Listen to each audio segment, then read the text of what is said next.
moving forward. As I mentioned earlier, our audience, we really see it in multiple levels. Although our members are our primary audience, we do feel like it's a leadership opportunity and responsibility to share what we have to offer with this unique resource with others. So just in, actually we've only been doing programs for about a year and a half,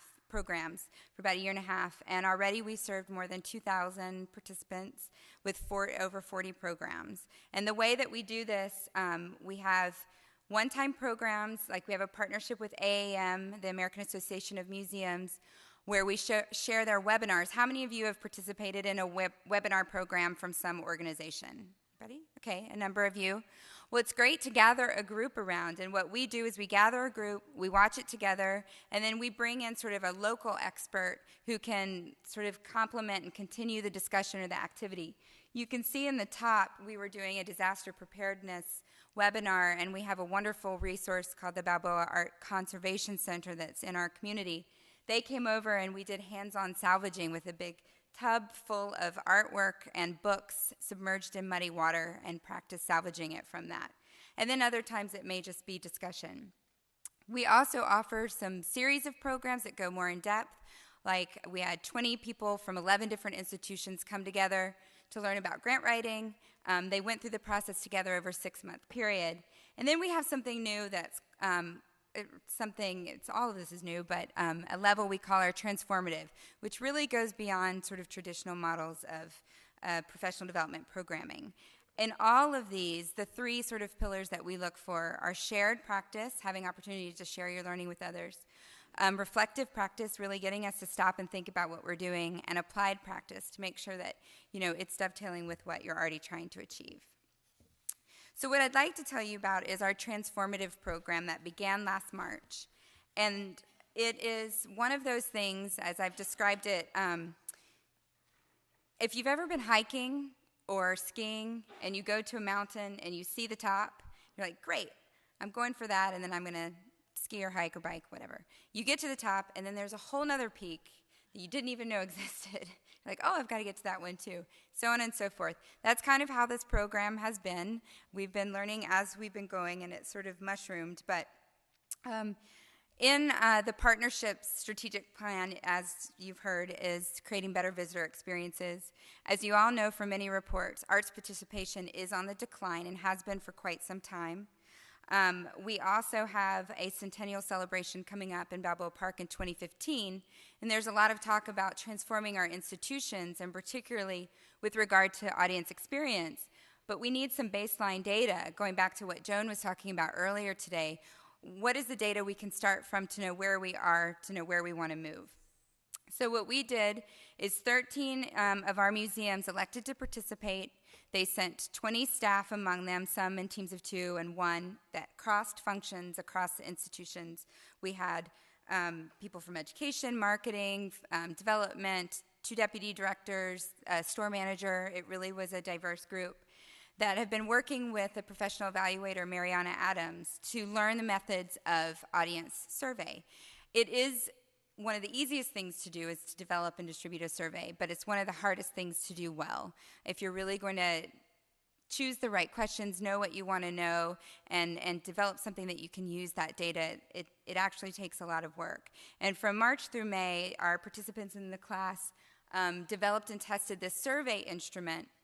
It's really focused on people's motivations for attending the museums, the benefits they feel like they get from those experiences, and then other information about them, their age, social groups that they're in, etc. And then over the summer, from mid-May to Labor Day, we had a group of volunteers collect over 10,000 surveys from our participating institutions. We also did a complimentary survey staff that was distributed to the staff, trustees, and volunteers of our participating museums, so we could look at the alignment between how they thought their visitors were thinking about their experience with what the visitors actually said. And the group that's been going through this has been sort of stopping to reflect about their experience as a learning community along the way. And this is resulting, hopefully this has crossed your radar so far. But on Monday, November 8th, we are hosting a symposium, the Smith Leadership Symposium, which will be based in Balboa Park, but we have a convening site here in LA at the Museum of Contemporary Art and in San Jose at the Children's Discovery Museum that are going to dig deeper into these ideas, featuring some thought leaders such as Dr. John Falk. Let me go ahead and I'll come back. Mariana Adams, who worked with us. Nina Simon, many of you, hopefully you've seen her website. She's very involved in how to create participatory experiences in all kinds of settings.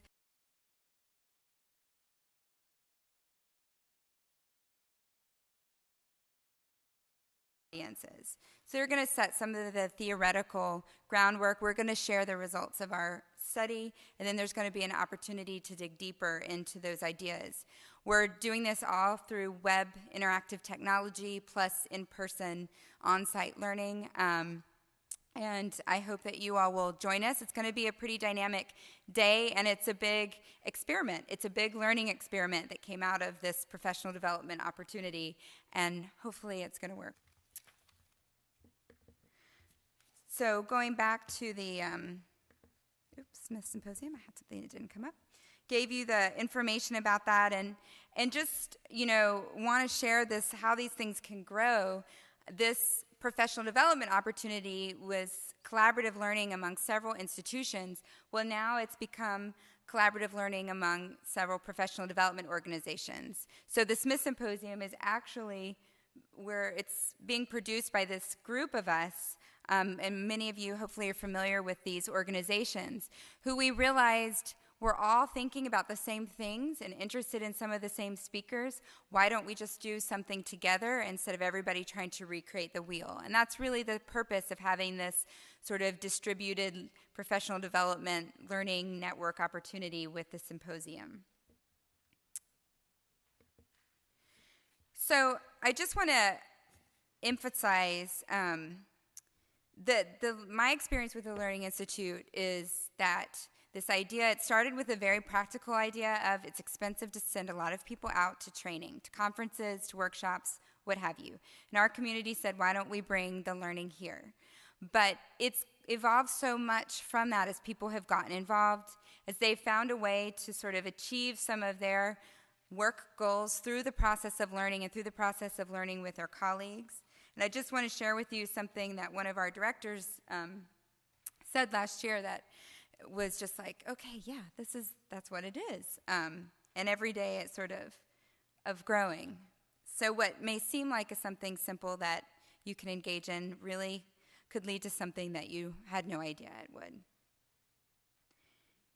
One of the things that is challenging in sharing about the Learning Institute and the opportunity that we have with the collaboration in Balboa Park is a lot of people say, well, we can't do that. We don't have all these institutions together. We're too spread out. We don't have the right circumstances. That may or may not be true. Our geographic proximity certainly does make collaborating a lot easier, but there's so many elements of that can still happen otherwise. And I know people say, well, you have funding, you have this whole program, you have this formalized structure. But I just want to remind you that it actually all started with a few colleagues sitting around at happy hour. If you've been to Balboa Park, hopefully you went to the Prado restaurant and took advantage of their happy hour, which is a great one, who started kicking around these ideas about, hey, what if we started learning together more, wove that into our practice?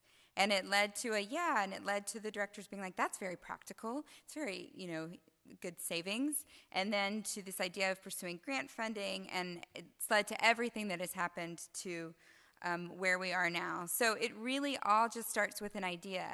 And especially all of the millennials here, as he said, who are so energetic and, really excited about experimenting and having opportunities to push things through this, looking at it through this framework could be a good way. And I just want to end with this quote that I think is something that's really important for us to remember. And also, sharing that with your colleagues and maybe your boss, because I know that it's easy to get in this mindset that, we don't have time to stop and learn, or that we should know everything, or what have you, but really leadership and learning go hand in hand and really move each other forward. Anybody have any questions or would like to share their compelling professional development experience? Okay, we have this young woman in the blue scarf.